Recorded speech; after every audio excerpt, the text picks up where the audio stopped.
তালের রসে তুলতুলে নরম পিঠা কার না পছন্দ। প্রিয় দর্শক, আসসালামু আলাইকুম। আজকের পর্বে আমি আপনাদের সাথে শেয়ার করব সবচাইতে মজার তাল পিঠা কিভাবে তৈরি করতে হয়, সেটার উপরে থাকছে আমার রেসিপি। আশা করছি আপনাদের এই পিঠা তৈরির ভিডিও ভালো লাগবে বা কাজে আসবে। যদি রেসিপিটি আপনাদের ভালো লেগে থাকে তবে অবশ্যই আপনারা লাইক দিবেন। চলুন দেখে নিন পিঠা তৈরিতে কী কী ইনগ্রিডিয়েন্টস লাগছে। প্রথমে আমি একটি শুকনো বাটিতে তালের রস এভাবে কুসুম গরম 5 কাপ পরিমাণ নিয়েছি। মেপে তালের রসগুলো আমি নিয়েছি। আর তালের রসটা অবশ্যই কুসুম গরম নেওয়ার চেষ্টা করবেন, এবং বেশি গরমও নেবেন না, একদম ঠান্ডাও নেবেন না। একদম কুসুম গরম কিংবা তার চেয়ে একটু বেশি গরম হলে ভালো হয়। 5 কাপ তালের রসের জন্য আমি এখানে 3 কাপ পরিমাণ চিনি নিয়েছি। আপনারা চাইলে কম বেশি চিনি দিতে পারেন, যেমনটা আপনারা পছন্দ করেন মিষ্টি খেতে, ঠিক সেরকম অনুযায়ী আপনারা চিনি দেবেন। চিনির পরিবর্তে গুঁড়ো ব্যবহার করা যায়, গুড় দিয়েও এই পিঠা তৈরি করা যায়। আমার চিনি দেওয়া হয়ে গিয়েছে। এখানে আমি 1/2 কাপ পরিমাণ নারকেল কোড়া দিয়েছি। নারকেলটাও আমি মিডিয়াম তাপমাত্রায় রেখেছিলাম, ফ্রিজের না, নর্মালে যা থাকে বা বাসায় যেরকম নর্মালভাবে থাকে সেই রকম। নারকেল দেওয়া হয়ে গেলে এখানে আমি 3 কাপ পরিমাণ চালের আটা দিয়েছি আর 1 কাপ পরিমাণ ময়দা দিয়েছি। প্রথমে আমি চালের আটা দিয়েছি আর 1/2 চামচ লবণ দিয়েছি। দিয়ে এটা আমি তালের সাথে সুন্দরভাবে মিশিয়ে নেব সম্পূর্ণ।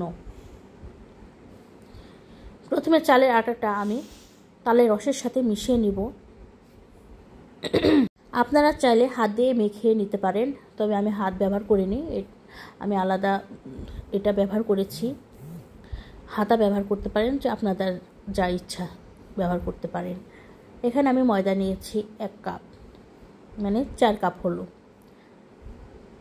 আর গুঁড়া দুধ নিয়েছি আমি এখানে 3 চামচ পরিমাণ। এই চামচটা একটু বড়। আর আপনারা চাইলে গুঁড়া দুধের পরিবর্তে গরুর দুধ ব্যবহার করতে পারবেন।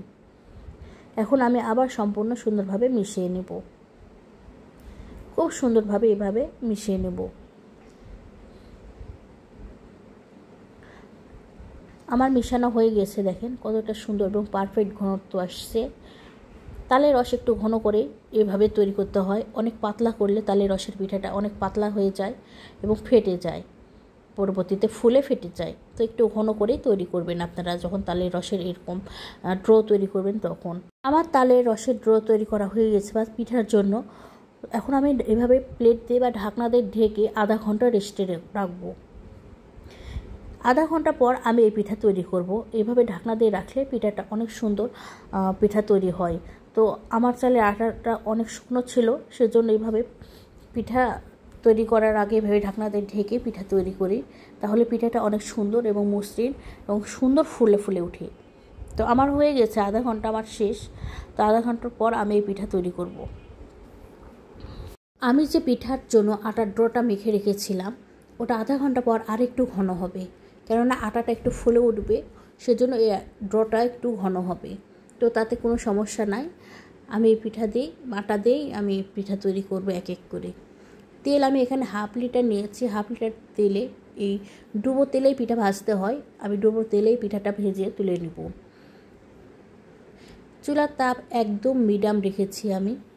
মিডিয়ামের চেয়ে একটু কম হলে ভালো হয়। একদম হাই হিটে বা অল্প হিটে পিঠা তৈরি করা যায় না, তাহলে পিঠা ভালো হবে না। যখন পিঠার নিচে একদম সুন্দরভাবে হয়ে যাবে, ঠিক তখনই উল্টে দিতে হবে, অথবা 3 থেকে 4 মিনিট পরে পিঠা উল্টে দিতে হবে। একদম 2-1 মিনিটের মধ্যে পিঠা উল্টে দিলে পিঠাটা তলে ফেটে যাবে এবং পিঠা থেকে রসটা বের হয়ে যাবে, তাহলে আর পিঠা ভালো হবে না, ফেটে ফেটে নষ্ট হয়ে যাবে। এভাবে আমি প্রতিটা পিঠা তৈরি করেছি এক এক করে। আমার পিঠা তৈরির রেসিপি আপনাদের ভালো লাগলে আমার ইউটিউব চ্যানেল স্মার্ট ফ্যামিলি ভিডিওতে সাবস্ক্রাইব করবেন, লাইক করবেন, কমেন্ট করবেন, ভিডিওগুলো শেয়ার করবেন। আর আমার ফেসবুক পেজ স্মার্ট শ্যামলী কিচেনে ফলো করবেন, কমেন্ট করবেন এবং ভিডিওগুলো শেয়ার করবেন। আর সম্পূর্ণ ভিডিও দেখে আপনারা পিঠা তৈরি করবেন, আর আমার প্রতিটা টিপস অ্যান্ড ট্রিক্স ফলো করে পিঠাগুলো তৈরি করবেন। দেখবেন আপনাদের পিঠা অনেক সুন্দর মাশাআল্লাহ হবে। তো দেখলেন তো কত সহজে এবং সিম্পলভাবে এই পিঠাগুলো আমি তৈরি করেছি আর পিঠার কালারগুলো মাশাআল্লাহ অনেক সুন্দর হয়েছে। আপনারা চাইলে বেশি মচমচে কিংবা কম করে ভাজতে পারেন। আল্লাহ হাফেজ।